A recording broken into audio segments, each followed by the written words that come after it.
കർണാടകയിലെ ഷിരൂരിൽ മണ്ണിടിഞ്ഞ് വീണ് കാണാതായ കോഴിക്കോട് സ്വദേശി അർജുനെ കണ്ടെത്താനുള്ള ദൗത്യം ഇന്നും തുടരുകയാണ്.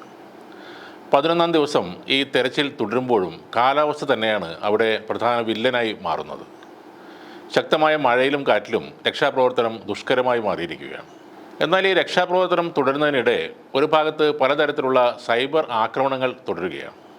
അതിൽ ചിലത് ഇന്ത്യൻ സൈന്യത്തെക്കുറിച്ചാണ്. ഏതൊരു സാഹചര്യത്തിലും ന്യായീകരിക്കാനാവാത്ത തരത്തിലാണ് ചില പോസ്റ്റുകൾ സോഷ്യൽ മീഡിയയിൽ വരുന്നത്. ഷിരൂരിൽ ഇപ്പോൾ നടക്കുന്ന ഈ രക്ഷാദൗത്യത്തിൻ്റെ സങ്കീർണതകൾ ഒട്ടും മനസ്സിലാക്കാതെയുള്ള ഒരു പോസ്റ്റ് രജനി അനിൽ എന്ന ഫേസ്ബുക്ക് പ്രൊഫൈലിൽ നിന്നും ഇന്നലെ വന്നിരുന്നു. ഇന്ത്യയുടെ സമ്പത്തിൻ്റെ മുക്കാലും തിന്ന് മുടിപ്പിക്കുന്ന കൂലിപ്പട്ടാളമാണ് ഇന്ത്യൻ സൈന്യം എന്നാണ് ആ പോസ്റ്റിൽ വന്ന പരാമർശം. സംഭവത്തിൽ സൈനിക കൂട്ടായ്മയായ അനന്തപുരി സോൾജേഴ്സ് പിന്നീട് മുഖ്യമന്ത്രിക്കും DGPക്കും പരാതി നൽകുകയും ചെയ്തു. രജനി ഇട്ട ഈ പോസ്റ്റിന് മറുപടിയായി ഒരാൾ അത് മോശം പോസ്റ്റെന്ന് അഭിപ്രായം പറഞ്ഞിരുന്നു. അയാൾക്ക് രജനി കൊടുത്ത മറുപടി ഇതായിരുന്നു: മകനെ നഷ്ടപ്പെട്ട അമ്മ തന്നെയാണ് ഞാൻ. ഇന്ത്യൻ മിലിറ്ററിക്ക് ഈ അംഗീകാരം ചാർത്തി കൊടുക്കുന്നത്. 3 മക്കളെ പ്രസവിച്ച ഞാൻ അതിങ്ങ് ഏറ്റെടുത്തു. ഇതാണ് രജനി അനിലിൻ്റെ മറുപടി. അതായത് അബദ്ധത്തിലോ ആവേശത്തിലോ ഇട്ട ഒരു പോസ്റ്റ് അല്ലെന്ന് അവർ തന്നെ വ്യക്തമാക്കുകയാണ് ഈ മറുപടിയിലൂടെ. ഇന്ത്യൻ സൈനികരുടെ വിശ്വാസ്യത പൊതുസമൂഹത്തിന് മുന്നിൽ ഇല്ലാതാക്കുന്ന അല്ലെങ്കിൽ തകർക്കുന്ന രീതിയിലുള്ള സൈബർ ആക്രമണങ്ങളുടെ തുടർച്ചയാണ് ഈ പോസ്റ്റെന്നും സൈബർ കുറ്റകൃത്യത്തിനപ്പുറത്തേക്ക് ഇന്ത്യൻ സൈനികരെ അപമാനിക്കുന്ന ഇത്തരം പ്രവണതകളെ വളരെ കാര്യഗൗരവമായി തന്നെ എടുക്കേണ്ട സമയം അതിക്രമിച്ചിരിക്കുന്നു എന്നുമാണ് മുഖ്യമന്ത്രിക്ക് സമർപ്പിച്ച പരാതിയിൽ സൈനിക കൂട്ടായ്മയായ അനന്തപുരി സോൾജേഴ്സ് പറയുന്നത്. വളരെ കർശനവും മാതൃകാപരവുമായ നടപടി ഈ പോസ്റ്റിനെതിരെ സ്വീകരിക്കണമെന്നാണ് കൂട്ടായ്മ ആ പോസ്റ്റിൻ്റെ സ്ക്രീൻഷോട്ട് സഹിതം സമർപ്പിച്ച പരാതിയിൽ പറയുന്നത്. പരാതി പരിഗണിച്ച മുഖ്യമന്ത്രിയുടെ ഓഫീസ് തുടർ നടപടികൾക്കായി സംസ്ഥാന പോലീസ് മേധാവിക്ക് ഇത് കൈമാറിയിട്ടുണ്ട്.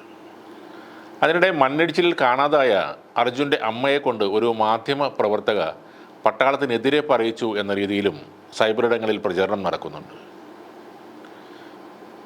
ഈ പ്രചരണത്തിലും അർജുൻ്റെ കുടുംബം അതീവ ദുഃഖിതരാണ്. വാർത്താ സമ്മേളനത്തിനിടെ അർജുൻ്റെ അമ്മ ഷീല പറഞ്ഞ ചില വാക്കുകൾ ദുർവ്യാഖ്യാനം ചെയ്തുകൊണ്ടാണ് ചിലർ സോഷ്യൽ മീഡിയയിൽ തെറ്റായ പ്രചരണം നടത്തിയത്. ഇതിനെതിരെയും ഇവരുടെ കുടുംബം പരാതി നൽകിയിട്ടുണ്ട്. സമൂഹ മാധ്യമങ്ങളിലൂടെ വ്യാപകമായ ദുഷ്പ്രചാരണം നടക്കുന്നതായും അമ്മയുടെ സഹോദരിയുടെ ശബ്ദം എഡിറ്റ് ചെയ്ത് പ്രചരിപ്പിച്ചതായും ആ പരാതിയിൽ പറയുന്നു. മാധ്യമ പ്രവർത്തകയെന്ന വിധത്തിൽ ചൂണ്ടിക്കാട്ടിയത് അമ്മയുടെ സഹോദരിയാണെന്നാണ് പറയുന്നത്. അവർ ഒരു പോലീസ് ഉദ്യോഗസ്ഥയുമാണ്. അർജുൻ വീഴാൻ സാധ്യതയുള്ള വലിയ കുഴിയുള്ള ഒരു ഭാഗം മണ്ണിട്ട് മൂടുകയാണ് ഉണ്ടായതെന്നും ജീവനോടെ കിട്ടുമെന്ന പ്രതീക്ഷ ഇനി ഇല്ലെന്നും കഴിഞ്ഞ ദിവസത്തെ വാർത്താ സമ്മേളനത്തിൽ അമ്മ ഷീല പറഞ്ഞത്. സൈന്യം എത്തിയപ്പോൾ വലിയ പ്രതീക്ഷയുണ്ടായിരുന്നു. എന്നാൽ ഇപ്പോൾ ആ പ്രതീക്ഷ ഇല്ലാതായെന്നും കേന്ദ്രത്തിൻ്റെ സഹായം കിട്ടിയില്ലെന്നും ഷീല പറഞ്ഞിരുന്നു. അർജുൻ്റെ അമ്മയുടെ അച്ഛൻ പട്ടാളക്കാരനാണ്. അന്ന് തെരച്ചിൽ സംബന്ധിച്ച് കുടുംബം ചില വിഷമങ്ങളും ആശങ്കകളും പറഞ്ഞിരുന്നു. അർജുൻ്റെ അമ്മയുടെ സഹോദരിയുടെ ശബ്ദം എഡിറ്റ് ചെയ്ത് വ്യാജ വീഡിയോകൾ പ്രചരിപ്പിക്കുന്നു എന്നാണ് കുടുംബത്തിൻ്റെ പരാതിയിൽ പറഞ്ഞിരിക്കുന്നത്.